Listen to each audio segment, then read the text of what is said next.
장대장TV 시청자 여러분 안녕하십니까, 장대장입니다. 요즘에 집값도 많이 올랐고 서울 수도권은 길게는 지금 7년 넘게 집값이 지금 오르고 있고, 주식도 이거는 전고점을 많이 돌파해서 많이 올랐는데 과연 계속 올라갈 것이냐. 특히 코로나 이후에 많은 분들이 주식 투자 열풍도 많이 불어가지고 여러 가지 삶의 어떤 의식 수준이 변했다. 좋은 점도 있고 단점도 있을 것입니다. 좋은 점이라고 하면은 그 전에는 이제 욜로족이라고 그래가지고, 욜로족 아시죠? 한 번 사는 거니까 즐기면서 살자. 근데 제가 생각할 때 저보다 이제 연륜도 많고 경험도 많으신 분도 계시겠지만 세상에 공짜는 없습니다. 젊었을 때 열심히 해서 기반을 다져놔야 그게 이제 계속해서 나이 먹을 때도 조금 더 편안하게 일을 할 수 있고 또 충분한 소득이 이제 필요해지는데, 코로나 터지고 나서 뭔가 젊은 층도 그렇고 주식 열풍도 불고 부동산 열풍, 영끌에서 집을 샀다, 또 정말 신용대출 받아가지고 주식을 한다, 신용대출 받아가지고 주식을 한다. 여러분들 어떻게 생각하세요? 정답은 없겠죠. 잘 되면 잘하는 거고 안 되면은 잘못된 거죠. 근데 이제 이런 게 여러 가지 위험 수위가 또 넘어가는 부분도 있는데, 자, 어쨌든 간에 여러 가지 이 데이터를 보면서 또 구체적인 내용 말씀드리도록 하겠습니다. 아무튼 간에 여러분들께서 이 데이터를 보시고 이 데이터라는 거, 통계라는 것은요, 절대적이지는 않습니다. 하지만 우리가 미래를 예측하는데 어느 정도 가늠을 할 수 있는 참고 자료로는 가능한 부분이 있기 때문에 이 부분을 잘 염두에 두시면 좋을 것 같습니다. 우리나라 먼저 아파트 가격. 우리가 그 아파트 가격을 볼 때 이제 평균이라는 게 있고 중위라는 게 있는데, 우리가 그 평균보다는 중위를 조금 더 좋은 데이터로 생각합니다. 이 중위라는 게 1등부터 시작해서 이제 높은 가격부터 시작해서 쭉쭉쭉쭉 순서를 매겨가지고 중간 가격입니다. 평균이라는 거는 다 더해가지고 나누는 거죠. 근데 평균 가격보다는 중위 가격이 조금 더 정확한 데이터로 많이 요즘에는 사용을 합니다. 자, 이 중위 아파트 가격의 이제 그 데이터를 보면 2013년이 이제 최하점이었는데, 이게 이제 평균 우리나라 아파트가 2억 3천이었습니다.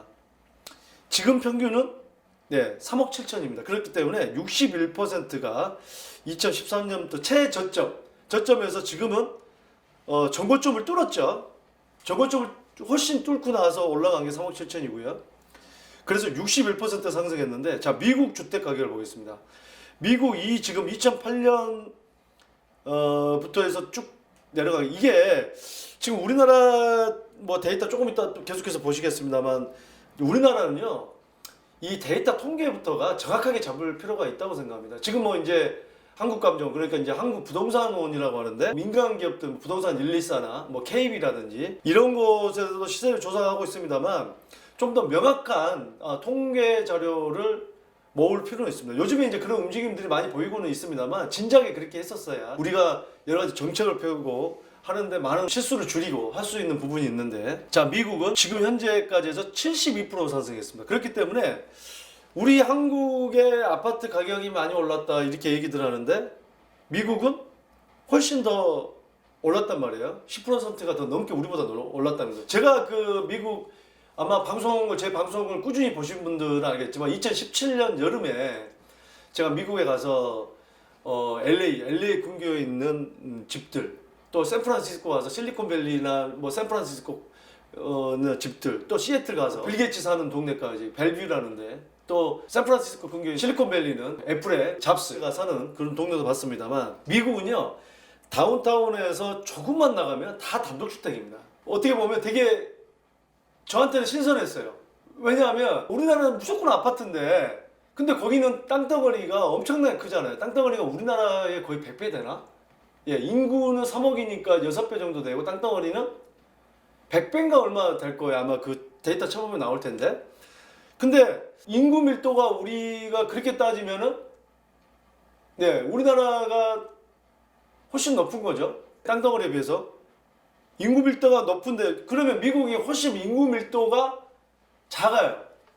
작은데도 집값은 더 올랐습니다. 거기는 단독주택 위주예요.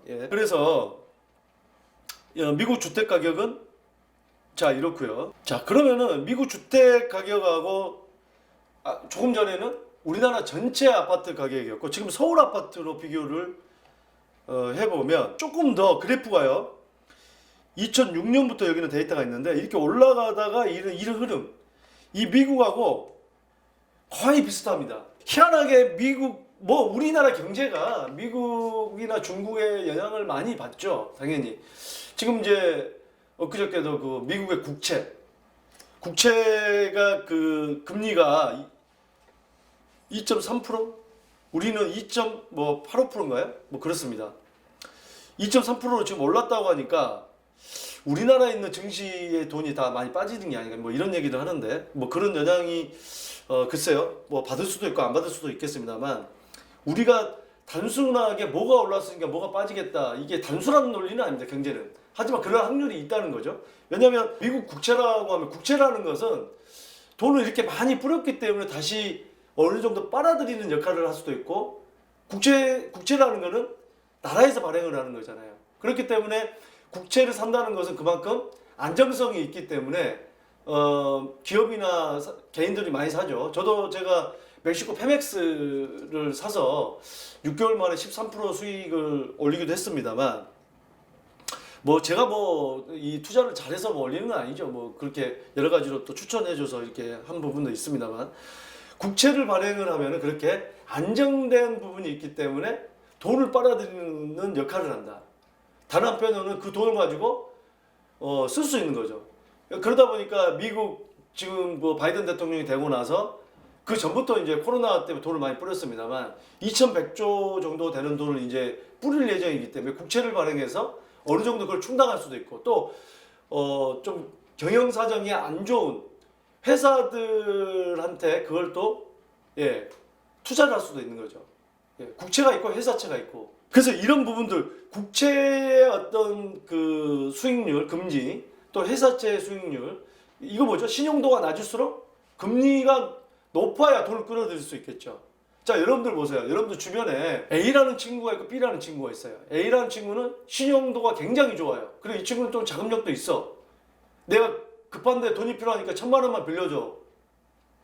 이 친구는 이자를 뭐 10만 원 주겠다고 합니다. 근데 B라는 친구는 평소에 신용이 그렇게 좋지는 않고 또 어렵다고 하니까 이대로 무너지는 거 아닌가 하는 생각도 드는데 이자를 100만 원 주겠다고 합니다. A라는 친구는 신용도가 높지만 10만 원 주겠다고 그러고 B라는 친구는 신용이 떨어지는데 100만 원 주겠다고 그래요. 여러분들은 어떤 선택을 하겠습니까? 이게 그렇습니다. 어떤 사람은 A라는 사람을 선택할 수가 있어요. 확실하기 때문에 확실하게 1,000만 원 빌려주고 10만 원 받을 수 있기 때문에 어떤 사람은 B라는 사람을 선택할 수 있습니다. 아, 이 친구가 신용을 없지만 이번에 왠지 줄 것 같아. 그리고 100만 원이라는 돈이 너무 솔깃해. 그러니까 투자라는 게 그렇습니다. 투자라는 게 리스크를 좀 안고 들어가면 수익률이 높고 리스크가 적으면 수익률이 낮고 이게 일반적인 겁니다. 자, 그런데 자, 어떻게 얘기를 하다 보니까 또 미국 국채 얘기, 그 금리 얘기를 했는데 그게 또 이 주식시장에 어떤 영향을 미칠 것인가. 그러니까 어떤 이 주식시장에 들어왔던 게 빠질 수가 있다. 미국으로. 그러면 우리나라 증시도 많이 빠질 수가 있다. 이런 얘기를 하는데 그걸 맞을 수도 있고 안 맞을 수도 있습니다. 그럼 그런 부분에 대해서 계속해서 주식을 얘기를 하면서 얘기를 한번 해보겠습니다. 우리나라를 대표하는 지수가 코스피 지수죠. 그 다음에 이제 코스닥이 있고 코스피 지수가 있고 미국에는 뭐 미국 S&P 500 지수 뭐 나스닥 또 뭐 여러 가지 뭐 기술주들이 있는데 대표하는 게 이제 미국 S&P 500 지수 비교해 봤을 때 자, 이 코스피 지수는요. 지금 이 보시면 1년 전을 비교해 보겠습니다. 1년 전은 2210포인트였어요. 근데 지금 현재는 3133이거든요. 어제부로 했으니까. 자, 그렇게 되면 코스피는 1년 전 비교했을 때 42%가 지금 올랐습니다. 자, 미국의 S&P 500 지수는요. 1년 전에 3370포인트였어요. 근데 지금은 3931포인트로 17%가 올랐어요. 그러니까 S&P 500으로 비교했을 때 이 코스피 지수는 3배 이상 많이 지금 오른 겁니다. 1년 전에 비교했을 때. 그러면 최저점은 떨어졌을 때 있죠. 그때를 한번 같이 비교를 해보겠습니다. 이 지금 작년 3월 19일 기준으로 봤을 때 1457포인트까지 떨어졌습니다. 자, 지금 그리고 미국은요. 2237포인트까지 작년 3월에 떨어졌어요. 그래서 코스피는 115%가 최저점 대비해서 올랐고요. S&P 500은 76%가 올랐습니다. 최저점 대비해서도 코스피가 월등히 높게 지금 나타난 거죠. 그렇기 때문에 주가, 집값은 미국이 더 많이 올랐고 주식은 우리나라가 미국보다 더 많이 올랐다. 그러면 어떤 게 저평가되어 있고 어떤 게 고평가되어 있을까요? 물론 이건 상대적인 겁니다. 미국하고만 비교해 봤을 때예요. 그러니까 미국하고만 단순 수치로 비교했을 때 집값은 미국보다 덜 올랐고요. 주식은 월등히 더 미국보다 많이 오른 겁니다. 그렇다고 주식이 무조건 뭐 투자 가치가 떨어진다. 뭐 이건 아니죠. 잘 투자하신 분들 주식에도 돈 많이 버신 분들이 있어요. 하지만 이거 하나는 확실합니다. 이 대세 상승기에 집을 샀던 분들, 웬만한 집을 샀던 분들은 손해 보신 분들이 없어요. 근데 이런 대세 상승기에도 주식을 남들 다 돈 벌었다고 할 때도 돈 못 번 사람이 있어요. 이 PD인가? 있습니다. 주변에서도요. 이 주식 호황기에서도 돈 못 버신 분들 많습니다. 자, 그거는 여러 가지 투자 방법이 좀 좋은 방법이 아닌 경우도 있습니다. 너무 단타만 봐서 떨어지면 무조건 선절매하고 또 다른 걸 옮겼다고 또 선절매하고 이런 어떤 투자 방식의 문제일 수도 있고 종목 선택을 잘못했을 수도 있고 뭐 여러 가지 부분도 있지만 이 부동산은 그래도 웬만한 이 대세 상승기에서는 정말 이 속담으로 치면은 망둥어가 뛰니까 꼴뚜기가 뛰는다. 예. 자, 이런 표현이 맞을 것 같습니다. 부동산에서는 웬만한 이 대장주들이 뛰고 뭐 서울이 뛰고 뭐 서울 주변이 뛰고 지방이 뛰고 또 서울 안에서도 아파트가 뛰고 빌라가 뛰고 뭐 아주 낡은 뭐 주택까지 뛰고 하는 것처럼 근데 주식은 대세 상승기에도 떨어지는 주식. 여러분들 보세요. 주식도 장기 투자하면 무조건 돈 번다? 그렇지 않습니다. 지금 어떤 종목들을 보면 10년 전 비교해보면 10년 전보다 계속 떨어지는 주식도 있어요. 그런 부분에서 여러분들이 잘 보시고 판단을 해야 된다.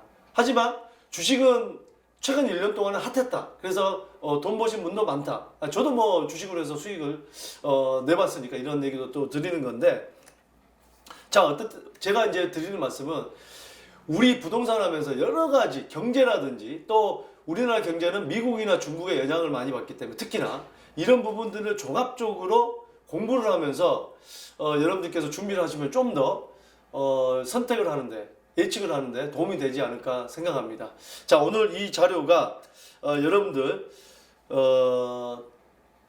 여러 가지 판단하는데 조금이라도 도움이 되시길 바라겠고요. 우리 장대장 TV에서는 앞으로도 계속 부동산뿐만이 아니고 주식이라든지 뭐 금 투자, 은 투자, 뭐 또 다양한 이 투자, 경제에 관계된 모든 부분들을 업로드 시켜서 여러분들의 경제 상식 또 어떤 마인드를 더욱더 상향시킬 수 있도록 최선을 다하도록 하겠습니다. 자, 매주 화요일 저녁 6시 네, 이런 경제 강의도 하고요. 또 여러분들의 고민 상담 해결해 드립니다. 혼자 고민하지 마시고 바로 정말 100% 리얼로 여러분들에게 전화 연결해서 상담을 해드립니다. 또 해외에 계신 분들이나 또 많은 분들 투자 상담 자 이메일이나 문자로 오고 있는데 적극적으로 임해 주시고 여러분들 여러 가지 나중에 후회되시는 일이 없도록 해야 될 것 같습니다. 자, 많은 관심 부탁드리고요. 또 많은 참여 부탁드립니다. 감사합니다. 자, 둘 중에 시청자님께서는 어느 쪽에 더 끌리신가요? 그래도 이쪽이 조금 더 유리할 것으로 보여집니다.